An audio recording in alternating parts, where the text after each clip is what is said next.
रावण एक महान योद्धा, विद्वान और शिव भक्त था, लेकिन उसकी कई कमजोरियां थी जो उसके पतन का कारण बनी। उसकी कमजोरियों को निम्नलिखित बिंदुओं में समझा जा सकता है। 1. अहंकार, अभिमान। रावण की सबसे बड़ी कमजोरी उसका अहंकार था। उसे अपनी शक्ति, ज्ञान और बल पर अत्यधिक गर्व था। वह खुद को अजेय मानता था और इसी अहंकार के कारण उसने कई गलत निर्णय लिए। उसने सोचा कि कोई उसे हरा नहीं सकता, यहां तक कि देवता भी नहीं, और यह भ्रम उसके विनाश का कारण बना।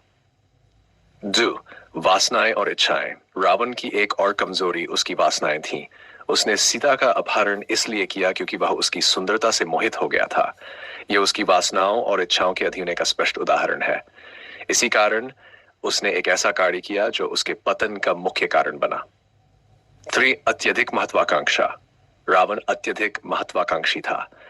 वह पूरे संसार पर शासन करना चाहता था और इसी कारण उसने कई युद्ध किए और अपने विरोधियों को पराजित किया। उसकी यह महत्वाकांक्षा उसे विनाश की ओर ले गई क्योंकि उसने मर्यादा और नैतिकता का पालन नहीं किया। 4. परिवार और परिजनों की अनदेखी। रावण की अन्य कमजोरी यह थी कि उसने अपने परिवार और परिजनों की सलाह को नजरअंदाज किया। विभीषण, मंदोदरी और कई अन्य लोग उसे सीता को वापस लौटाने और भगवान राम से क्षमा मांगने की सलाह देते रहे, लेकिन उसने किसी की नहीं सुनी। उसके इस अड़ियल रवैये ने उसे अकेला और कमजोर कर दिया।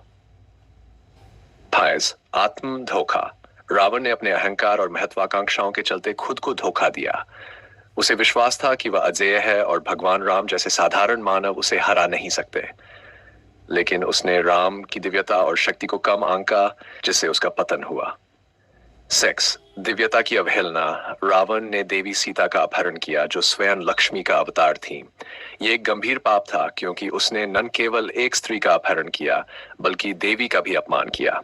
इसके परिणाम स्वरूप उसे भगवान राम के हाथों पराजय का सामना करना पड़ा। इन सभी कमजोरियों ने मिलकर रावण के अंत का मार्ग प्रशस्त किया।